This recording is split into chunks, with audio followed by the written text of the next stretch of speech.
Olá, eu sou a doutora Renata Paixão, especialista em reprodução assistida, e hoje a gente vai falar sobre a etapa laboratorial dessa jornada da fertilização in vitro. Então a gente vai entender um pouco o que é que acontece dentro do laboratório e para isso a gente fez uma analogia com o funil. Então primeiro a gente tem que ter ideia de que quanto mais jovem é uma mulher, melhor é o seu prognóstico reprodutivo. Então, de uma maneira geral, menor vai ser o seu afunilamento e assim maiores são as chances de ela ter um bebezinho nascido vivo em casa, certo? Então, a gente sabe que dentro de 60% a 70% do grupo de mulheres que vão para uma fertilização in vitro, elas vão precisar de um segundo ciclo. E isso muito tem a ver com esse processo de funil, com essa parte laboratorial do tratamento, tá?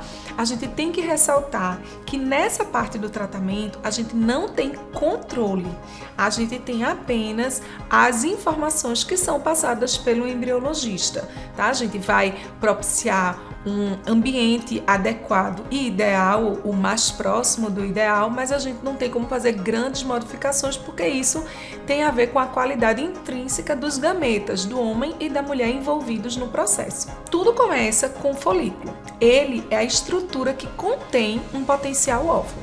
Porém, a gente tem que ter em mente que mesmo estimulando de forma adequada os ovários, eles podem não responder ou eles só respondem geralmente em 50% a 70% do seu potencial. Então, só 50% a 70% dos folículos que são submetidos à medicação vão responder ao tratamento. Então, esses folículos que chegam a um bom tamanho, eles medem geralmente entre 17 e 18 milímetros no dia do trigger. Mas eles podem ou não conter óvulos no seu interior. Mas essa informação a gente só vai ter quando a gente retira o folículo, ou retira, na verdade, o óvulo através do seu líquido folicular e em laboratório o embriologista avalia. Veio, não veio o óvulo? Vieram quantos? Eles estão no estágio de maturação capaz de receber o espermatozoide? Ou seja, todas essas informações são informações que só o embriologista vai poder nos dar. No geral, a gente trabalha com uma taxa de recuperação média de 90%, ou seja, dentre todos os folículos que crescem, 90% costumam ser captados. Mas a gente lembra que no dia da punção, todos os folículos são aspirados, que isso é uma dúvida muito frequente. Doutora Renata, esse folículo não está tão grande, mas a senhora vai aspirar? Vou. Todos os folículos que estiverem no ovário, a gente costuma aspirar, mas só vem óvulo de boa qualidade, geralmente naqueles que cresceram até o tamanho desejado, certo? Então essa avaliação microscópica é que vai determinar se veio ou se não veio óvulos, se eles estão maduros ou se eles não estão maduros, certo? Existe uma informação também importante, que é essa taxa de recuperação, ela pode ser menor do que a esperada. E por que isso aconteceria? Então, a primeira possibilidade seria uma dificuldade técnica que impediu a punção de algum desses folículos. Então, às vezes um ovário mais alto, um ovário que está numa posição de difícil acesso, a presença de algumas estruturas por conta de aderências que impeçam da gente ter acesso aos folículos, pode determinar uma taxa de recuperação mais baixa. E a outra situação seria a inexistência de óvulo, ou seja, eles não vieram porque não tem. Isso acontece muito em mulheres que têm uma qualidade ocitária menor, geralmente mulheres com maior idade, tá certo? Nesse caso, o embriologista avaliará o grau de maturação desses óvulos. Então, de 70% a 80% dos óvulos que foram aspirados na punção vão vir maduros, geralmente, certo? Quanto menor é um folículo, maior é a chance dele apresentar um óvulo imaturo. E um óvulo imaturo, ele não pode ser aproveitado para ser fertilizado, ele não conclui o processo de fertilização, ele não aceita o processo de fertilização, certo? Outro fator que determina a maturidade folicular é o uso correto da medicação. Então, o trigger, que é aquele último remédio usado na fase de estimulação, ele tem que ser aplicado no momento que o médico orientar. Lembra que tudo é sincronizado. Então, 34 a 36 horas depois da aplicação do trigger, a gente vai ter que fazer a punção, porque já foi deflagrado o processo de indução da ovulação. E assim, o óvulo ele conclui o seu processo de maturação. Então eu preciso que a medicação seja feita no dia e no horário estabelecido pelo seu médico, tá? Então todos os óvulos maduros que vierem nesse processo de captação vão ser possíveis de receber o espermatozoide. 70 a 80% desses que recebem o espermatozoide costumam fertilizar, ou seja, a gente vai observar o pronúcleo feminino e o pronúcleo masculino, certo? Então a gente vê que aconteceu o encontro do óvulo com o espermatozoide em 70 a 80% dos casos. Assim, o embrião começa a se desenvolver. E 50 a 60% dos que fertilizaram vão chegar a um embrião de terceiro dia. E dos que chegaram ao terceiro dia, 70% chegam ao tão sonhado blastocisto, que é aquele embrião de quinto dia.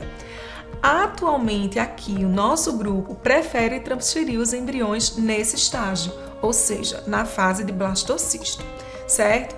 Se o casal optar por realizar a análise genética, a gente pode ter uma taxa de euploidia que varia de 5 a 70%, e essa grande variabilidade depende principalmente da idade da mulher. Então, depois que o embrião está lá formado, foi feita uma biópsia para analisar sua carga genética, a proporção de embrião euploide, ou seja, de embrião sadio, varia de 5 a 70%.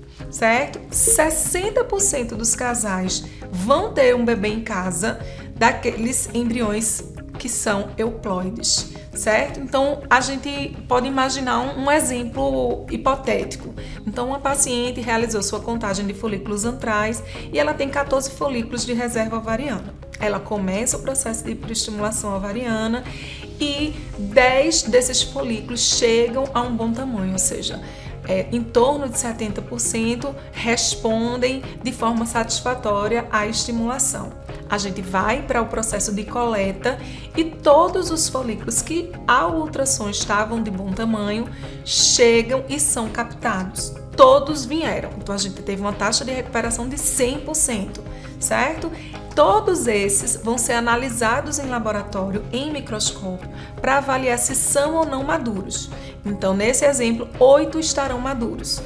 Todos os óvulos maduros vão ser injetados com espermatozoides se o processo de FIV for ser concluído. Se for um congelamento de óvulos, os óvulos maduros ficam ali congelados, vitrificados e tem a pausa do processo.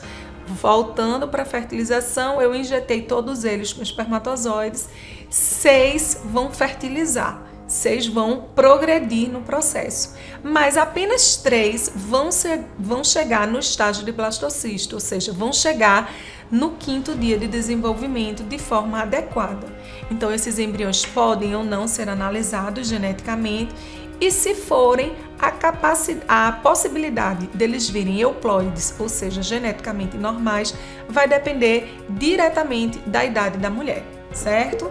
Então, analisando esse funil, a gente percebe a complexidade de todo esse processo. A gente tem que entender o fato de que, se a gente vence uma etapa, não necessariamente a etapa seguinte vai ser superada, vai ter êxito. Então, a cada nova etapa dentro do laboratório é uma nova conquista que esse casal tem. E por isso que a gente tem tantas nuances para determinar as taxas de gravidez a um casal que se submete a esse tratamento tão complexo que é a fertilização in vitro. Então, eu tentei hoje explicar um pouquinho do que acontece no laboratório, assim, quais seriam as perspectivas que a gente espera diante de um determinado caso, e num próximo vídeo a gente vai conversar sobre as transferências embrionárias. Um beijo, até lá!